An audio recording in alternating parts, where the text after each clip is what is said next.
Press preview, first look at what is on tomorrow's front pages, and tonight we'll check out the headlines with the columnist Carole Malone and the editor of Birmingham Live and the Birmingham Mail, Graeme Brown. So let's take a look first of all at some of the front pages for you. The Eye reports there are plans to offer people a third COVID-19 jab starting in October to boost immunity as the UK heads towards the winter months. Here's the front of the Metro, leading with the French President Emmanuel Macron blaming the EU for problems with the vaccine rollout on the continent. The FT says the Indian government is refusing to export any more of its COVID vaccine stocks, despite being the world's biggest manufacturer of doses up to now, because the country is facing a new outbreak of its own. Fury over COVID pub passport on phones is the headline leading the Daily Mail, suggesting plans for a mobile app which will prove someone's had a jab, negative test or is immune. Now, The Guardian takes the angle that the pub passports are being proposed in an effort to increase the number of younger people wanting to be vaccinated. The Daily Mirror writes that families of loved ones of COVID victims are demanding Boris Johnson set a date for an inquiry into the mishandling of the crisis, with the headline, "Tell us why they died." According to The Telegraph, the Education Secretary Gavin Williamson has denounced threats sent to a teacher in Yorkshire who was suspended for showing pupils cartoons of the Prophet Muhammad. And Graham's paper, the Birmingham Mail, tells the story of 10-year-old Isaac, whose family were forced into a 180-mile daily round trip to bring him to school after the city's social housing authorities relocated them to a hotel in Manchester. Still waiting for Carole to join us, but Graeme Brown is here. Good to see you, Graeme. Thanks for joining us. Hopefully Carole will check in a few moments, but let's get cracking, shall we? Looking first of all at the front of the Metro. I mean, most of the papers all going with the vaccine crisis, the issue with supplies throughout Europe, and the Metro, Macron EU is to blame. He's saying that France and the rest of the EU didn't go fast enough or strong enough on vaccines.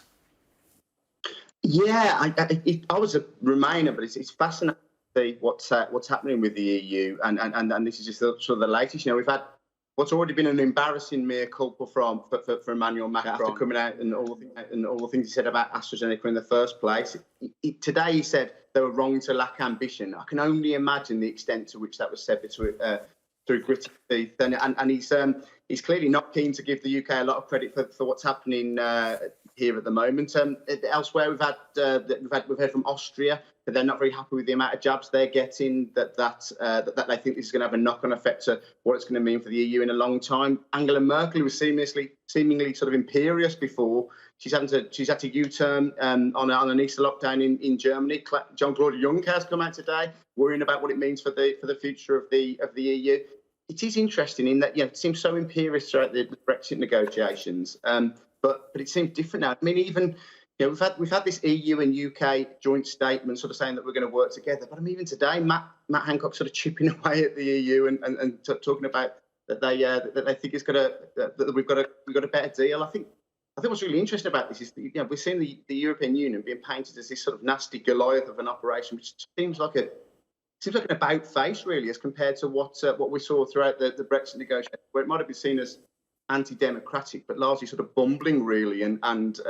But he was making an argument about being sort of inclusive. But now we're seeing they're talking about holding back vaccines.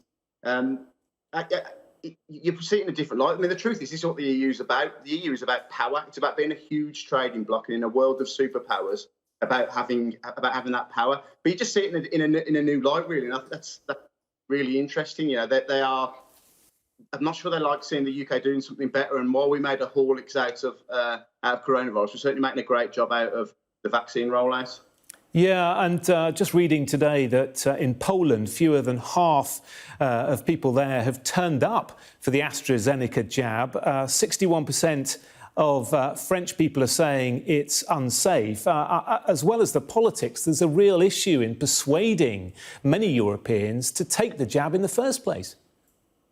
Yeah, and I mean, I am the editor of the Birmingham Mail, and And we've had our issues similarly here. You know, we had a time where there were wards of Birmingham where more than 50% of people weren't signing up. I can tell you today, the first day, months and months and months, that we've reported that there's no deaths whatsoever in a 24-hour period in Birmingham. And I'd personally like to thank AstraZeneca for that. I kind of get the feeling, you know, that they're sort of wondering why they bothered at the moment. Yet certainly we're now seeing that across Europe. And I mean, again, you come back to the kind of gritted teeth through which Emmanuel Macron was saying this. You can only imagine the kind of fear about that. Those sorts of numbers. You know, you need such a huge breakthrough for a vaccine program to work, and they're terrifying figures really that are coming out of places like Poland. Yeah, interesting seeing President Macron just in the last few moments saying in coming days and weeks we will have to take new health restrictions. Clearly this third wave causing huge problems right across the continent. Let's move on to the front of the Financial Times, Graeme, away from the EU and to India. India dealing a blow to global COVID fight by blocking vaccine exports. This is all about COVAX, isn't it? Those supplies to countries that are really struggling. Yeah, that's right. And I mean, this is a potentially seismic story. You know, that India is by a distance the world's biggest supplier of vaccinations through the COVAX scheme.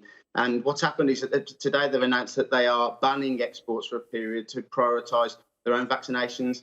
I mean, India is about to go through what is its second wave. By comparison, India is a novice at this as compared to us. But absolutely, they've seen what's happened elsewhere. It's very reminiscent of what we've been talking about in the EU. And what they're talking about is halting exports for up to 2 or 3 months, according to the FT. It's going to have a big impact here.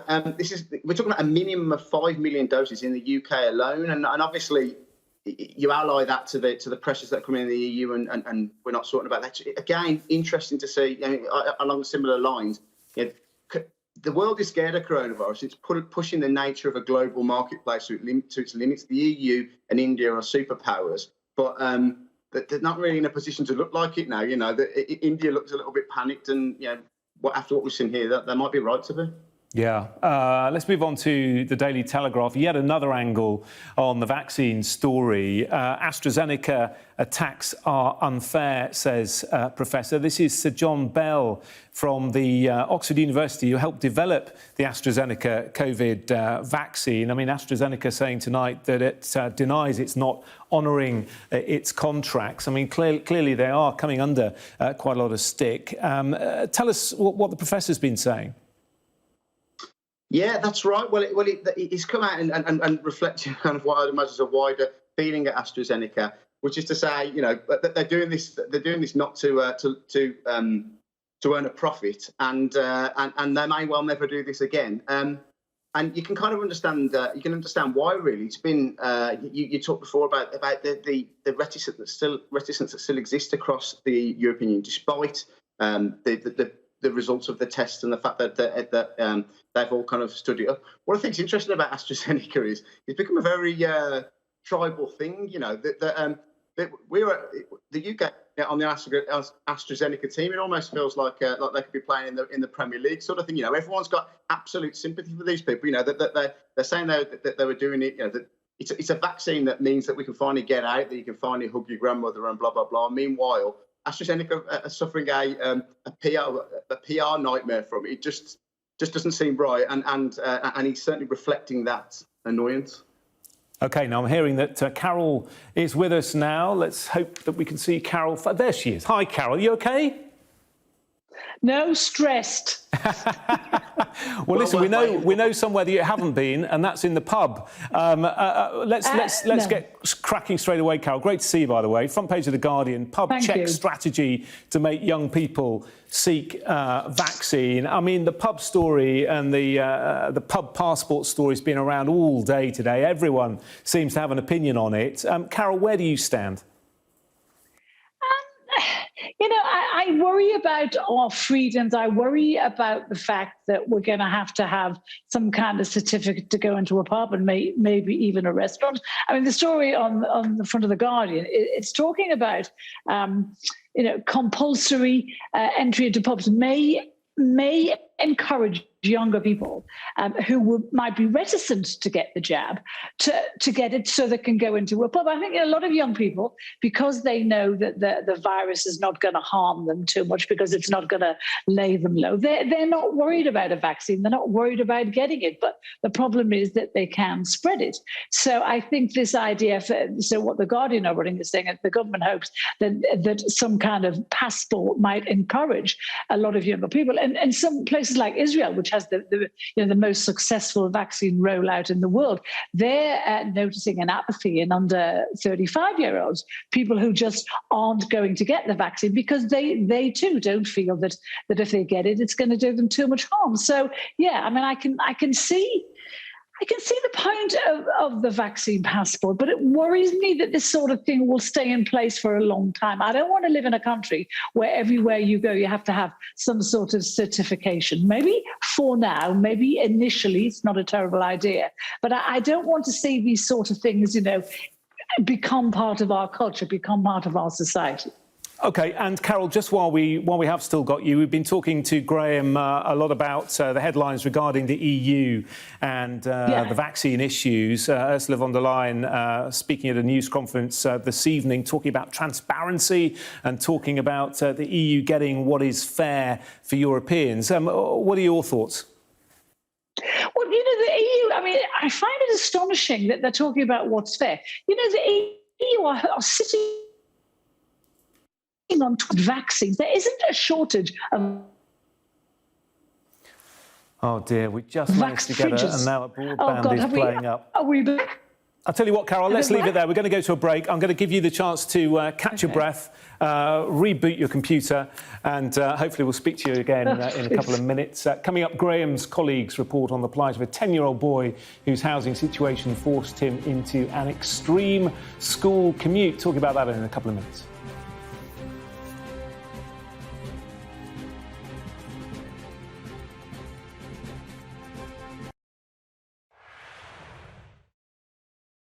So the first time was when I was 14. I was in year 8 or 9 in school, and a young boy in my year was pestering me for an image. And I was actually being bullied since I was 11, since I got into the school, by the same group of people. Actually, notably, I got bullied quite a lot by the boys in my year. I guess I saw this as a bit of a gateway to maybe being accepted. Maybe if one of these boys liked me, the bullying would stop that had almost tainted my school experience from the age of 11. So after he pestered me for a few weeks, I sent him an image, and the following day it was just completely viral in our community. Every single person in my school had it. My school actually suspended me for my behaviour, and said how inappropriate it was, which is obviously hugely damaging to a 14-year-old girl who is now actually seen as a victim. Back in 2011 or whatever it was, there was no revenge porn laws the way that there are now, and becoming more and more structured. And I was again a victim at 21. I was actually in a relationship, and we broke up. And he forwarded some images onto his friends. Then when I went on to Love Island, his friends, I gather, remembered that they had these images of me and circulated them to their friends and so forth. And they actually went worldwide. So I've experienced it twice.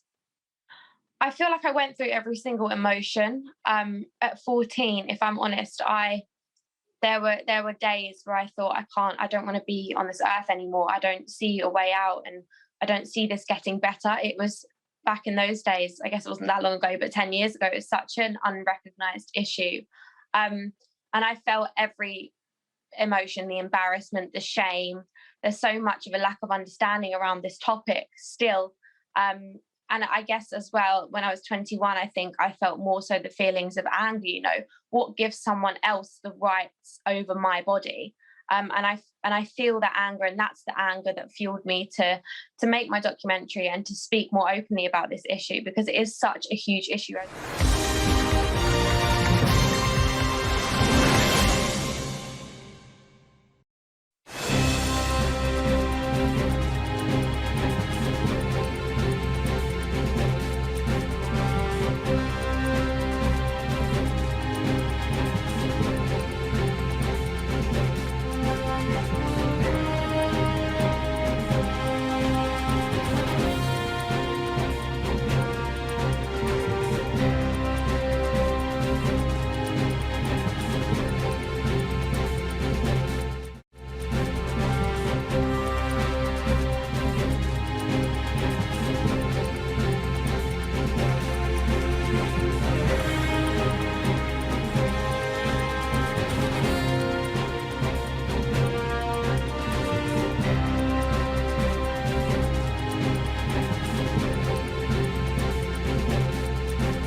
Welcome back. You're watching the press preview. Have we got Carole? Haven't we? Let's find out. We have certainly got Graeme. There he is. But we haven't got Carole.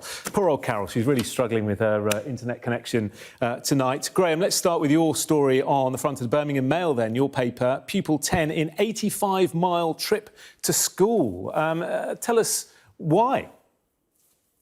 Yeah, absolutely. Well, I should start by saying that finally we've got a northern and a Midland voice on a TV show, and then we don't manage to actually to hear her, but we'll get there eventually. So yes, this is a story about a very determined little boy who just won't give up.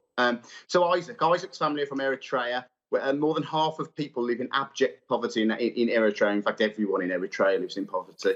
His family have found themselves amongst thousands of people living in temporary accommodation in Birmingham, which means, in effect, for them, being passed from one hotel to another. Indeed, young Isaac's had more than 8 temporary homes over his time, but eventually he ended up living in Manchester due to a shortage in Birmingham.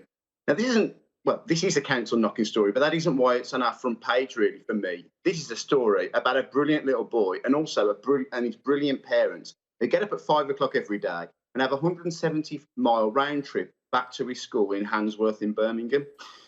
This case is evidence of a broken welfare housing system that in Birmingham that leaves thousands of kids in the city trapped in hotels and flats. And local campaigners are going to demanding some things should happen about it. We've got 6,000 kids that are in temporary accommodation in Birmingham. And, you know, it gets suggested to us that this is kind of uniquely a asylum seeker problem, but it isn't. It isn't at all. The answer is more affordable housing. But the reason, again, this story is on the front page is that it just says to us we aren't inherently better than asylum seekers. And in a week where we've seen Home Secretary Priti Patel say we want to work harder to make it harder for asylum seekers to come in, particularly when it's deemed that they offer little to our economy. Here, we're talking about people who've escaped the worst kind of poverty. And I mean, I don't know what Isaac's parents will contribute to the country, but what I would say is it's pretty amazing that they're driving their son. It's an important story to highlight. Hi, Carole. Nice to see you again. I'm sorry you're struggling tonight. Listen, hopefully. Do you know what? It's astonishing. This is Graeme's first time doing this, and he's doing it on his own. It's a baptism of fire, straight into the deep end, Carole. I'm so sorry, Graeme. He's done very well. He's done very well. But we're pleased to see you again. Listen, we haven't got too long, but I do want to squeeze this story in, Carole, if I can, on the front of the Daily Telegraph. It's a story that our correspondent Tom Parminter has done for us this evening. This is all about the teacher who showed a cartoon of the Prophet Muhammad to his class, and there's been a huge outcry. Where do you stand on this? Well, Gavin Williamson, the Education Secretary tonight, has said, that what's been happening outside the school today is totally unacceptable. There's been chaos. There's been lots of parents out there, lots of protests out there. This teacher has been suspended.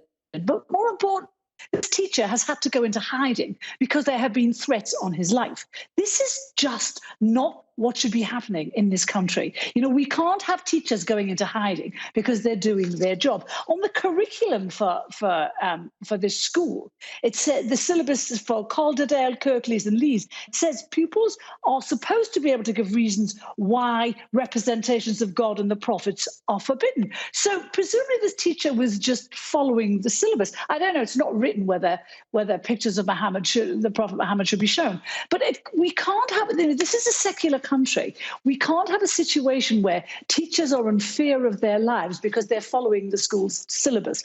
I think it was Sajid Javid today. He said, in this country we are free to peacefully follow, preach or query any religion or none. And that's got to be right.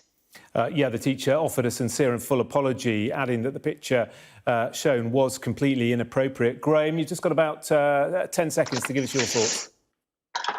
Yeah, I mean, it's hard to disagree with Carole. I mean, fundamentally, when you're teaching about religion, the idea is that you go alongside tolerance. And I mean, I understand that this is an insult in this religion, but fundamentally, tolerance goes both ways, and this is an example of that. OK.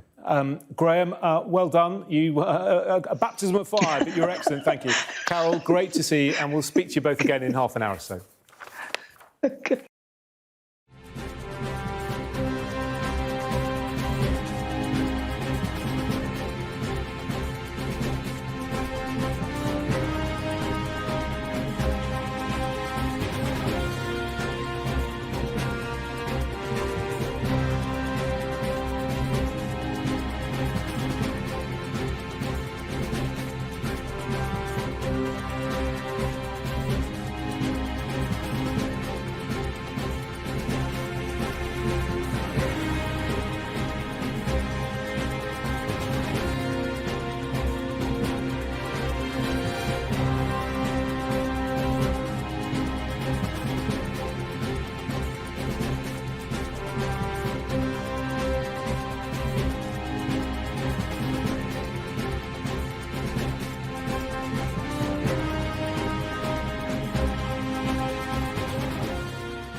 For the early risers. As we examine the story beyond the headline. For the knowledge seekers. Welcome to Divided States. For the straight talkers, the curious, and the ones who want to be entertained. Backstage, Sky News' entertainment podcast. For wherever you are. Welcome to the Sophie Radio on Sunday podcast. For the ones who want to know more. Welcome to the All Out Politics podcast. For the listeners. From Sky News Storycast.